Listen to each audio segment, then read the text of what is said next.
Ladies and gentlemen, boys and girls, children of all ages, distinguished guests, and folks of all stripes, put your hands together for the Space Cadet Sports Podcast. Houston, we have Paul Hey folks, Salazar welcome back to Jr. the Space Cadet Sports Podcast. I'm your host, Paul Salazar Jr. Thanks so much for listening. It has been a tough couple weeks, not just as an Astros fan, but here at the podcast and at the blog. Definitely have been sick lately. You could probably still hear it in my voice. Be safe out there, folks. Yeah, just it's been a rough go for my health lately, so I've had to take some extra time off. I have been watching the games. I just have not been able to do as much as I normally do. But you can go ahead and check out all the memes right now, all the podcasts that I've been able to do during my illness here. That's going to be available at the blog at spacecadetsports.substack.com. Go check out the Substack. You can put your email in there, become a subscriber, and you get all the articles, all the memes, all the podcasts directly emailed to you in your inbox. It doesn't cost you anything to do. Just put your email in there, and Substack will take care of the rest. Or if you're like me and you like the app stuff better, Substack has an app. You basically download that app, and that becomes your Space Cadet Sports app. All of your blogs, all of your posts will be pushed to your app. You don't have to worry about the email. And you just get the notifications there on your phone, and you could read it. It's a really good experience. You get the podcast, you get all the memes, all the articles there on the app. I really enjoy that. But yeah, enough about that. Let's go ahead and move on. Obviously, there's a lot to talk about. I haven't been able to talk about the Astros as much as I have wanted to, and there's been a lot of news over the last week or so. So I just wanted to jump on real quick, kind of touch base about a couple of things. We are here in studio in Los Angeles. While I am a Houston native and a diehard Houston Astros fan, I live in Los Angeles, so we're here with Carla the dog. She is my producer and co-host. She's the Roz to my Frasier here on the podcast. She says what's up. She's probably going to try to get on mic later. She likes to record with the doors open so she could hear the birdies. So we have the ambient. Oh man, my brain is fried today, folks. It might not be a long one, but we're going to do our best here. The birds are providing ambient noise for us here. Very happy to be here, folks. This is your Houston Astros podcast. If you're a diehard fan and you are kind of done with the traditional, New York and LA coverage of the Houston Astros, you're a diehard fan that is sick of the doom and gloom and sick of all the hate. You want some positive Astros news, but even though you want positive Astros news in this season, it's been a tough season. So we are taking some hard looks at this team. We just don't subscribe to all the crazy, ridiculous, hateful beliefs of all the media or the frankly unhinged casual fan beliefs of the sports radio in Houston and some of the blogs that are out there. They're so casual. I know a lot of people will accuse me of being a little bit of a homer, but I think I'm just a little bit of a realist. I signed up to be a fan of this team, not to hate them. If you want to be a hater, go be a fan of another team. I don't understand people that their primary drive is hate. We try to be positive here at the podcast. But that being said, there has not been a lot of positive news lately, so it has been tough. The biggest thing that I wanted to come on and talk about the last couple days, but as you can tell, talking has been tough for me, has been the injuries of Cristian Javier and Framber Valdez. I do think that we do have to realistically look at where this team is going to be without those two pitchers. And while I have not touched the Houston Astros the Space Cadet Sports official Houston Astros panic meter, it is, while it is in June and while we have lost his two pitchers, it is time to bump that panic meter up. It is now, get ready for it, folks. Hold on. I know there's been a lot of crazy things happening. The Astros are still in third place in the division. I know everybody's been waiting to see how much of a panic I have. But it's time to bump that panic meter up to it's go time. That's right. I'm not even panicking. We're just bumping it up, saying that this is the time to make your season here for the Houston Astros. This month, we have some pretty decent matchups for the Houston Astros compared to where they've with the season and matchups they've had, the schedule I should say, and the matchups they've had already this season have been tough. This month seems to be a little more like wins could be a little more achievable this month. So this month, the Astros truly need to go out there and win every single series. They cannot drop a series, I believe, in this month if they're truly going to make it to the playoffs. Now, obviously, there's been teams that have caught fire late in the season. It's never too late, if it's the summer, I believe. But this Astros team really needs to solidify here. I've been very nice to them. I'm a huge fan. I really think they can do a lot of damage. This is a really good team. But the fact of the matter is that they need wins. And it's going to be hard to get wins with your pitching staff completely decimated by injury. There's been a lot of injuries in the league, don't get me wrong. But this team has been operating with a rotation that's been the back end of the rotation almost all season. I mentioned it in the last podcast. Hunter Brown has the most starts on this team. He's really been the foundation of this rotation so far this season because of how many injuries there have been, and he has been off to a rocky start. So the Astros have too. With Cristian Javier and Jose Urquidy being injured, and they both have had successful Tommy John surgery already, they're out for a while. So this really puts the pressure on Hunter Brown. This puts the pressure on Spencer Urquidy, and to a lesser extent, J.P. France even, Sean Dubin, some of the Eric Lauer, some of these pitchers that will definitely need to be used for the Astros this season, and they will need to be used successfully.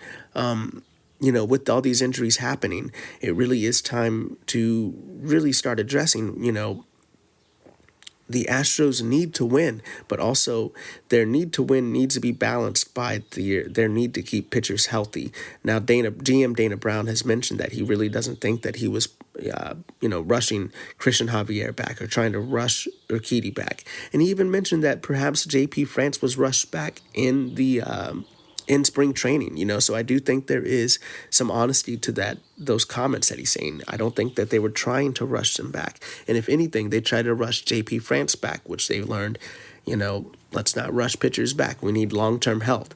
So, I think this really goes to show that all of these players, all of these bloggers and all of these ex-boys, on X that are commenting like, like why aren't we doing this? Why aren't we doing that? Why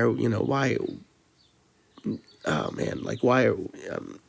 sorry, I got brain fog here, but why are we, what I'm trying to say is, all the people that are going out there and saying like, what, why aren't we running our optimal lineups out there all the time? Well, player health is a huge thing. And right now, I think, while we do want to make sure, optimal lineups are out there, a lot of these players right now, because of a lot of the Astros players, I should say, because of the tough schedule and the tough month, need a lot more rest than they normally would. And I think that a lot of these pitchers, the younger pitchers that are going to be relied upon for extra innings, are going to need a lot more rest than they normally would. So the Astros are looking at their pitching staff and trying to make sure that they are taking care of their pitchers so this team can be a successful organization, not just this season, but going forward. So this season, we're really bracing ourselves for a tough season, even at the beginning of the season. And I've been preaching optimism, saying that this team is not dead. This team could still do some damage. But really, it's time to kind of take an honest, sober look at this team. This team is a good team. This team is this organization is a good organization. We do want to win, but now it's time to balance wins with health. And I think that we don't want to win games at the expense of the health of our players. Sometimes that means a lot more losing, honestly. And this team can't afford to lose. So it's going to be a tough balance for manager Joe Espada going forward, trying to balance the health of his team with the need to win that the Astros have on them. Whether it's from the fans, whether it's from the media, whether it's from the front office, this team has an expectation of winning. And General Manager Dana Brown knows that.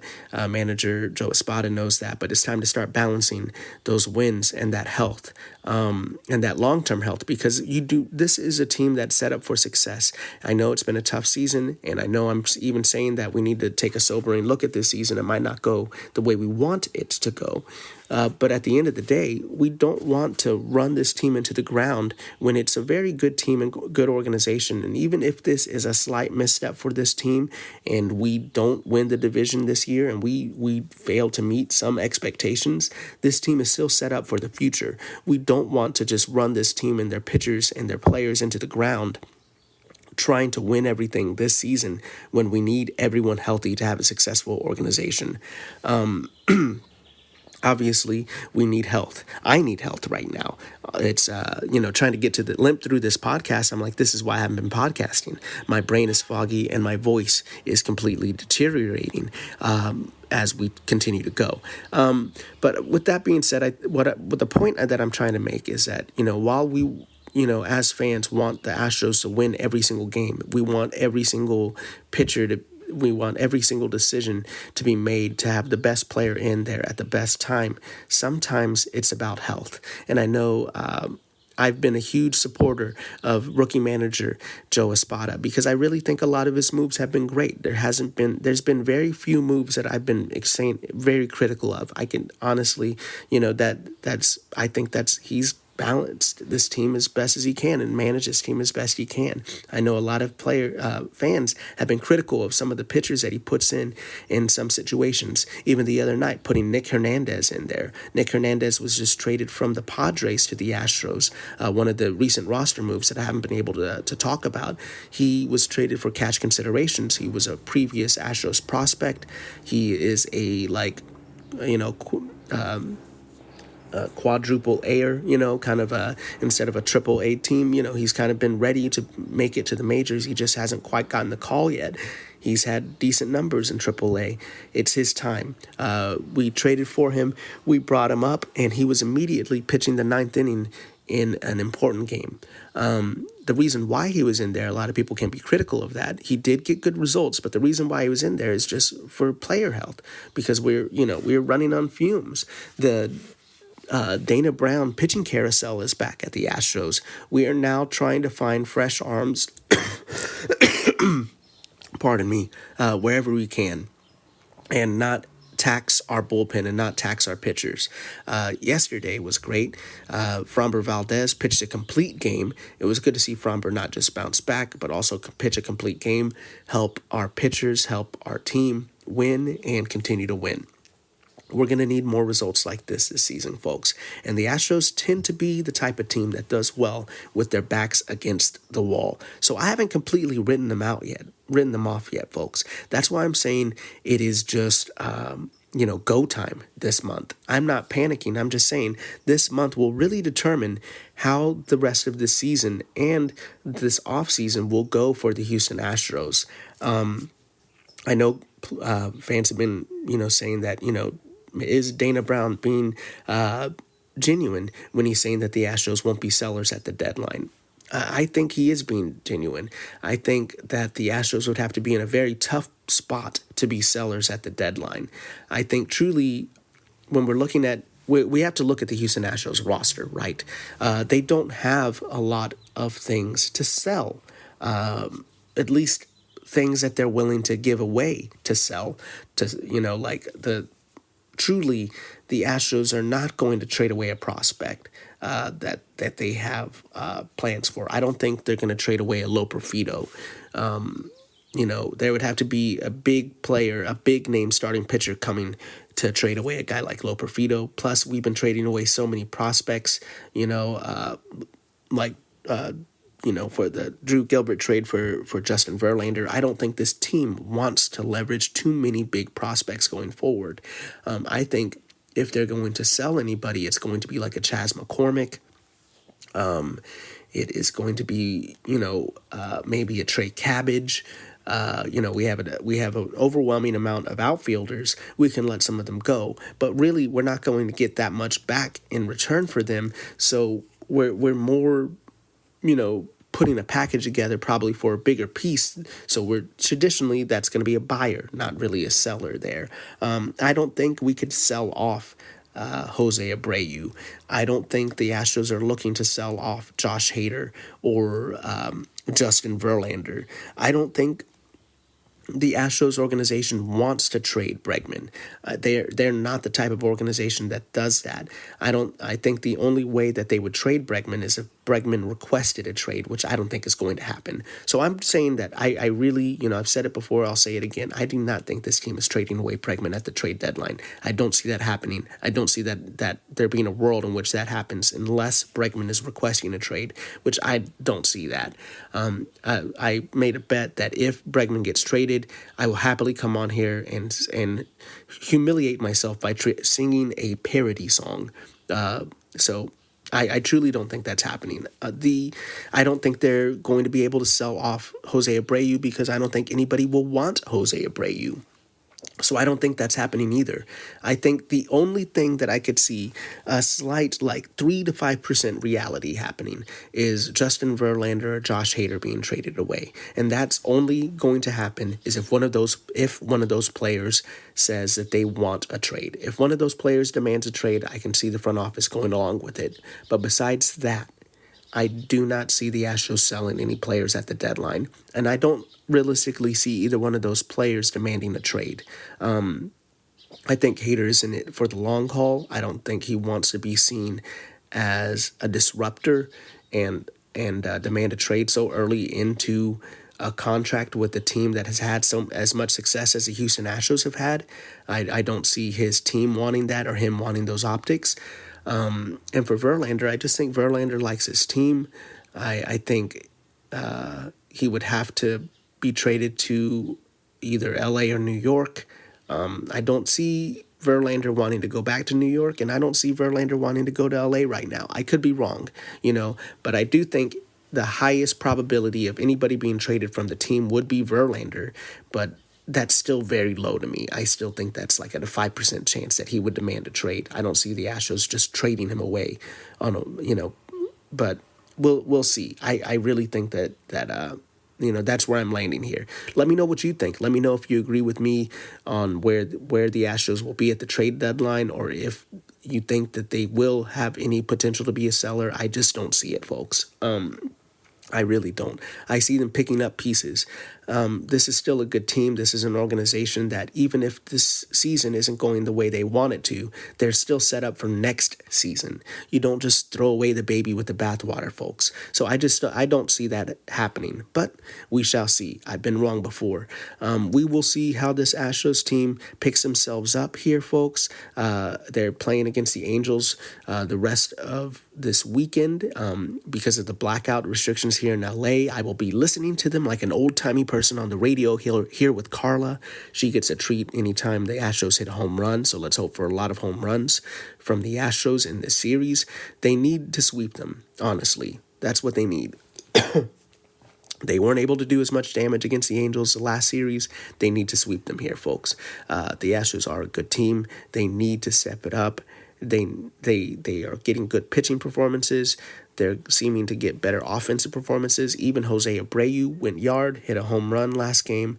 I think this team is slowly turning it around and is proving that my optimism in April wasn't foolish. Now, where will this season end up? With all these injuries, I really can't say. It's going to take a Herculean effort from this team to be able to get back into contention. I think they're capable of it. But even if they get back into contention, making a deep run in the playoffs with limited pitching will be tough. We're going to need Hunter Brown and Spencer Urquidy to really step it up here. And we're going to need Ronel Blanco to remain consistent. And that's another one of those question marks. Ronel Blanco, while he's a 30-year-old pitcher, there's still a lot of question marks around him because of how limited his inning counts have been in his career so far. He has done a lot of pitching. He is 30 years old. However, we are unsure what we are going to get out of him as the season progresses. So we're hoping for consistency from him. We're hoping for stability from Hunter Brown and Spencer Urquidy. And honestly, we need our aces right now, Framber Valdez and Justin Verlander, to be the aces that they are. And not take a step back or not falter. So we will see, folks. And on top of that, we're going to need this offense to remain consistent. Yainer Diaz is back. He's refreshed and reset. We're going to need some help while Kyle Tucker is out with injury, which, we're hoping that this is just a 10-day IL stint and nothing more. He has really looked like an MVP. We're hoping he comes back and puts up those MVP numbers, folks. And with that being said, we're going to go ahead and wrap up this episode of the Space Cadet Sports Podcast before my voice completely goes away. Thank you so much for listening to this episode. Wherever you're listening to this on, please like, please subscribe, please give us a 5-star review, and share with all the Houston Astros diehard friends that you know are out there and want to hear a diehard podcast like this. Thank you. You can go to the Substack and check that out at spacecadetsports.substack.com, where you can be a subscriber and get every podcast, everything into your email box for free. Just put your email in there and we can send it all to you, folks. You don't have to worry about it. If you want to follow me or check me out on social media, go to @PaulSalazarJR on all social media platforms, or at least the cool ones, and let me know what you think. Let me know what you think about the Astros at the trade deadline. And if you're just here for cute puppy pictures, you can go to Carla's Instagram. That's at good.dog.carla, at good.dog.carla. Go check her out. Go check her out and all her cute pictures. And thanks so much for listening, folks. I'm hoping my voice comes back soon. I'm hoping these Astros do a lot of damage and continue to dominate. It's been a tough season, but they are still the same team. They can dominate here, folks. I have optimism. I believe. Wherever you're at, folks, keep your head up. And as always, vamos Astros.